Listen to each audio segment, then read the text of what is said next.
इतनी कथा सुनकर नारद जी बोले, हे पिता, आप संसार में शिव जी के सबसे बड़े भक्त हैं। अस्तु, मेरी यह इच्छा है कि मैं आपके द्वारा शिव जी के अवतारों का वर्णन विस्तार सहित सुनूं। आप मेरी इस अभिलाषा को पूर्ण कीजिए। नारद के मुख से यह शब्द सुनकर ब्रह्मा जी प्रेम में मग्न होकर कहने लगे, हे नारद, मैं शिव जी की अन्य लीलाएं सुनाता हूँ। ध्यान से सुनो। मुझे तथा विष्णु जी को शिव जी ने ही उत्पन्न किया है। जिस समय उन्होंने मुझे तथा विष्णु जी को उत्पन्न करके यह आज्ञा दी कि तुम दोनों संसार की उत्पत्ति तथा पालन करो, उस समय हम दोनों ने शिव जी से यह कहा, हे प्रभु, आप भी अवतार लेकर प्रलय का कार्य स्वयं करना स्वीकार करें। यह सुनकर शिव जी ने मेरी भुवों के बीच भाग से अपने अंश रूप में अवतार लिया। शिव जी के उस अवतार का नाम महेश हुआ और वे कैलाश पर्वत पर निवास करने लगे। हे नारद, शिव जी तथा महेश में किसी प्रकार का अंतर नहीं। वे पापों से रहित तथा परम दयालु हैं। वे अपने भक्तों का मनोरथ पूर्ण करते हैं तथा उनके ऊपर सदैव कृपा बनाए रखते हैं। उन्होंने ही शबरी, शब्बर तथा मद्र को मुक्त किया है। उन्होंने राजा भद्राक्ष के कष्टों को दूर किया। उन्होंने अपने करोड़ों पापी भक्तों को मुक्ति प्रदान की तथा भक्तों के कल्याण के निमित्त करोड़ों अवतार धारण किए। उन्होंने नंद, वैश्य तथा किरात को मुक्ति देकर अपना द्वारपाल बनाया तथा भिक्षुक का स्वरूप धारण कर दारुक वन में अनेक प्रकार के चरित्र किए। उन्होंने मुनियों को क्रोधित कर स्वयं को श्राप दिलाया। तभी से संसार में शिवलिंग की पूजा प्रचलित हुई है। हे नारद, काशी के राजा की सुंदरी नामक एक पुत्री शिवालय में झाड़ू दिया करती थी, इसलिए वह मुक्ति को प्राप्त हुई। शिवजी ने एक बड़े भारी चोर को अपनी कृपा से तार दिया तथा रावण को तीनों लोकों का राज्य प्रदान किया। जिस समय रावण ने ब्राह्मणों को दुख पहुंचाना आरंभ किया, उस समय शिवजी ने रावण से अपने तेज में ले लिया और रामचंद्र जी को अपना बाण देकर रावण को मरवा डाला। उन्हें शिवजी ने राजा श्वेत के निमित्त काल का नाश किया तथा राजा दाशार को उसकी पत्नी सहित मुक्ति प्रदान करके तीनों लोकों में पंचाक्षरी मंत्र की महिमा प्रतिष्ठित की। शिवजी ने राजा मित्रशठ पर कृपा की। वह अपने राज्य को छोड़ बैठा था, सो शिवजी की दया से वह अपनी स्त्री सहित मुक्त हुआ। चंद्रसेन तथा श्री गर्भ ने त्रयोदशी के दिन प्रदोष व्रत करके शिवजी की कृपा द्वारा मुक्ति प्राप्त की और इसी व्रत द्वारा धर्मगुप्त भी मुक्त हुआ। हे नारद, शिवजी ने राजा चंद्रांगद को तक्षक के भय से मुक्त किया तथा उसकी पत्नी सीमंतिनी को सोमवार का व्रत रखने के कारण मोक्ष प्रदान किया। शिवजी ने ही इंद्र नामक ब्राह्मण को तारा तथा पिंगल को अपने समान बना लिया। सीमंतिनी की पुत्री पद्या तथा पशुपति को भी उन्होंने मुक्ति प्रदान की। दुर्जन नामक यवन देश का राजा अपने शरीर में मृतक भस्म लगाने पर ही मुक्ति को प्राप्त हो गया। भद्रसेन का पुत्र सुधर्मा तथा उसके मंत्री का पुत्र तारक रुद्राक्ष धारण करने के प्रताप से मुक्त हो गए। शिवजी ने महानंदा तथा उसके वंश को अग्नि में जलाने से बचाया। उन्होंने देवव्रत ब्राह्मण की पुत्री शारदा पर कृपा की। विडम्बदेव तथा उसकी पत्नी विचिका, जो व्यभिचार के कारण भ्रष्ट हो गए थे, उन्हें शिवजी ने अपना यश सुनाकर धन्य कर दिया। उन्हें शिवजी ने अनेक विचित्र चरित्र करके इंद्र के मद को चूर्ण किया तथा बृहस्पति की बनाई हुई स्तुति को सुनकर इंद्र को प्राणदान दिया। जिस समय चंद्रमा अपने गुरु की पत्नी को भगा ले गया, उस समय शिवजी ने उसका अभिमान नष्ट करके बृहस्पति को उनकी पत्नी वापस दिलवा दी। हे नारद, कैलाश पर्वत पर जो महेश जी विराजमान हैं, वे शिवजी के पहले अवतार हैं। वे अपने गणों को अपने साथ लिए हुए संसार के कल्याण के निमित्त अनेक प्रकार की कथाओं का वर्णन करते हैं। वे वटवृक्ष के नीचे बैठकर कभी अपने ध्यान में मग्न हो जाते हैं और कभी समाधि द्वारा अपने ब्रह्म स्वरूप को प्रकट करते हैं। वे कभी राजाओं के समान आनंद भवन में बैठकर विहार करते हैं और कभी धर्म चर्चा करते हुए अपने बालकों को खिलाते हैं। वे कभी तपस्वी का रूप धारण कर दिगंबर हो जाते हैं और कभी मुंडों की माला पहनकर अपने शरीर में भस्म रमा लेते हैं। वे कभी संसार को त्याग कर भूत प्रेतों की उत्पत्ति करते हैं और कभी परमहंसों के समान एकांत में निश्चल बैठे रहते हैं। कभी प्रदोष काल में भस्म धारण करते हैं और कभी छोटे बालकों के समान विविध प्रकार के चरित्र करते हैं। हे नारद, वहां कैलाश पर्वत पर स्थिर होकर सनक, सनंदन आदि शिवजी की अत्यंत सेवा किया करते हैं। कभी मैं तथा विष्णु जी भी वहां पहुंचकर शिवजी की सेवा किया करते हैं। कभी कभी शिवजी का ऐसा दरबार लगता है कि उसमें सब देवता एकत्र होते हैं।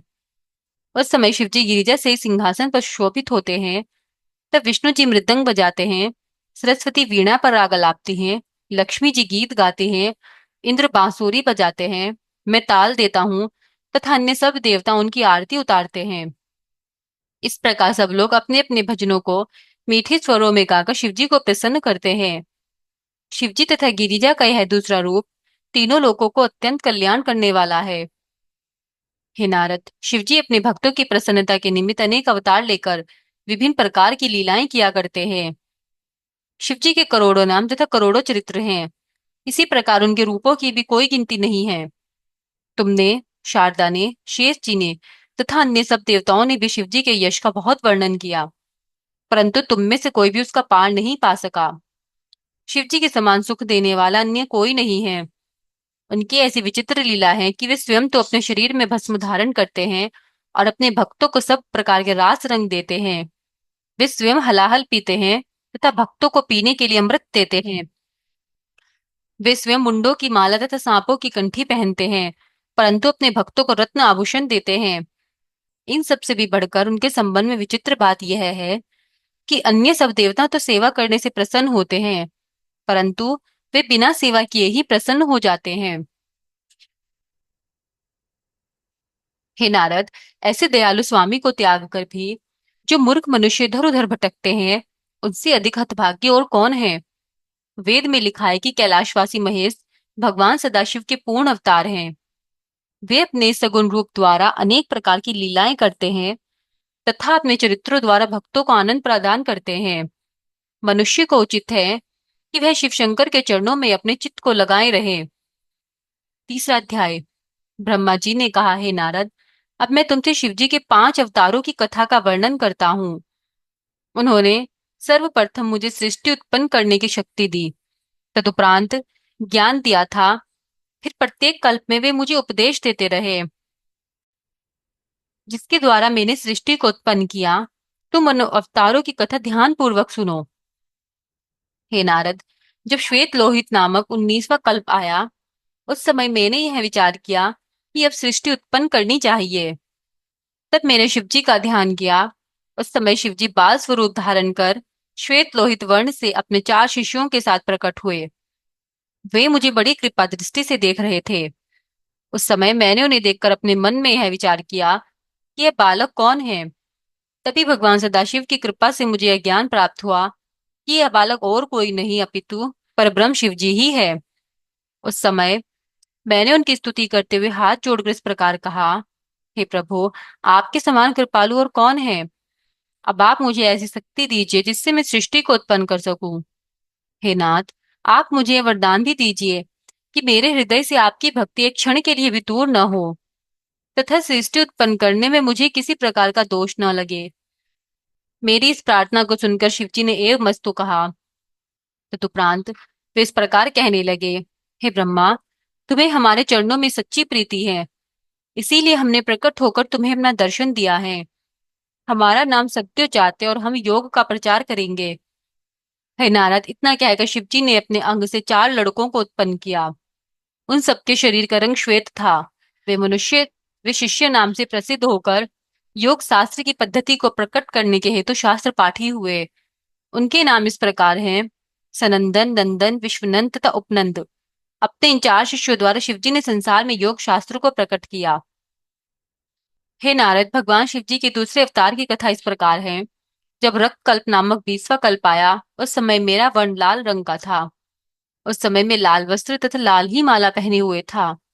अस्तु, जब मैंने सृष्टि उत्पन्न करने की इच्छा से भगवान सदाशिव का ध्यान किया, तो वे लाल वस्त्र, लाल नेत्र तथा लाल रंग के ही आभूषण धारण किए हुए एक बालक के रूप में प्रकट हुए। उस समय मैंने उनका नाम वामदेव जानकर स्तुति तथा प्रणाम किया और यह प्रार्थना की, हे प्रभु, आप मुझ पर ऐसी कृपा करें जिससे मैं सृष्टि रचना कार्य में समर्थ हो सकूं। यह सुनकर उन बाल रूपी धारी शिवजी ने एव मस्तु कहा। तदुपरांत उन्होंने अपने 4 शिष्य उत्पन्न किए, जिनका रूप, वर्ण तथा वस्त्र आदि सब लाल रंग के थे। उनके नाम विरज, विभा, विशोक तथा विशु भावन हुए। तदुपरांत शिवजी ने अपने उन 4 शिष्यों सहित योग की स्थापना की। हे नारद, तीसरे अवतार की कथा इस प्रकार है कि जब पीतवासन नामक 21वां कल्प आया, तब मैंने सृष्टि उत्पन्न करने की इच्छा से शिवजी का ध्यान किया। उस समय शिवजी पीत वस्त्र, पीत अलंकार तथा पीतवर्ण धारण किए हुए मेरे सम्मुख प्रकट हुए। जब मैंने ध्यान धरकर उन्हें पहचाना तब शिव गायत्री का जप करके उनकी बहुत प्रकार से स्तुति की और उनसे यह प्रार्थना की, आप मुझे सृष्टि उत्पन्न करने की सामर्थ्य प्रदान करें। तब उन तत्पुरुष नामक शिवजी ने एव मस्तु कहकर अपने शरीर से 4 शिष्य उत्पन्न किए, जो पीले रंग के वस्त्र आभूषण आदि धारण किए हुए थे और जिनके शरीर का रंग भी पीला था। उनके द्वारा शिवजी ने संपूर्ण संसार में योग शास्त्र को उत्पन्न किया। हे नारद, चौथे अवतार की इस कथा इस प्रकार है कि जब पीतवासा कल्प को एक दिव्य सहस्त्र वर्ष व्यतीत हो गए तथा परिव्रत नामक कल्प आया, उस समय मैंने सृष्टि उत्पन्न करने की इच्छा से शिवजी का ध्यान किया। तब वे काले वस्त्र, काले यज्ञोपवीत, काले मुकुट तथा काले भस्म को धारण किए हुए बालक रूप में प्रकट हुए। जब मैंने ध्यान धरकर उन्हें पहचाना तो यह ज्ञात हुआ कि ये अघोर अवतार हैं। उस समय मैंने उनकी स्तुति करते हुए दंडवत की और यह कहा, हे प्रभु, आप मुझे सृष्टि उत्पन्न करने की शक्ति प्रदान कीजिए। उस समय उन अघोर अवतार शिवजी ने मुझसे तथास्तु कहकर यह उत्तर दिया, हे ब्रह्मा, हमारा यह स्वरूप कष्टों को दूर करेगा तथा हमारा मंत्र तुम्हारे संपूर्ण कार्यों को सिद्ध करेगा। इतना कहकर उन्होंने अपनी भुजा से 4 शिष्य उत्पन्न किए, जो स्वरूप में उन्हीं के समान थे। तब उन्होंने अघोर योग को संसार में प्रसिद्ध किया, जिसमें सब जीवों को एक जैसा कहा गया है। हे नारद, 5वें अवतार की कथा इस प्रकार है कि जब विश्वरूप नामक 23वां कल्प आया, तब मैंने सृष्टि उत्पन्न करने के हेतु शिवजी का ध्यान किया। अस्तु, मेरी प्रार्थना पर सर्वप्रथम विश्वरूपा भवानी प्रकट हुई। उनके समस्त वस्त्र आभूषण श्वेत थे तथा उनके रंग, शरीर का रंग भी श्वेत था। फिर उसी प्रकार के वस्त्र आभूषण एवं वर्ण से युक्त होकर भगवान सदाशिव भी प्रकट हुए। उस समय मैंने ध्यान धरकर यह जाना कि इनका नाम ईशान है। अस्तु, मैंने उन्हें दंडवत प्रणाम करने के उपरांत यह प्रार्थना की कि आप कोई ऐसा उपाय कीजिए जिससे संपूर्ण सृष्टि की पुनः वृद्धि हो। यह सुनकर ईशान रूप शिवजी ने अपनी शक्ति विश्व रूपा सहित 4 पुत्रों को उत्पन्न किया। उनके शरीर का रंग तथा वस्त्र आदि भी श्वेत ही थे। उन चारों के नाम इस प्रकार हैं, जटी, मुंडी, शिखंडी तथा अर्धमुंडी। ईशान रूप शिवजी ने अपने शिष्यों द्वारा योग शास्त्र को प्रकट किया। उस धर्म द्वारा मनुष्य आवागमन से छूटकर निर्भय हो जाता है। हे नारद, इसी प्रकार 5 कल्पों में शिवजी ने 5 अवतार धारण किए। ये सभी अवतार भक्तों को आनंद देने वाले हैं तथा इनकी कथा सुनने से दोनों लोगों को सुख प्राप्त होता है।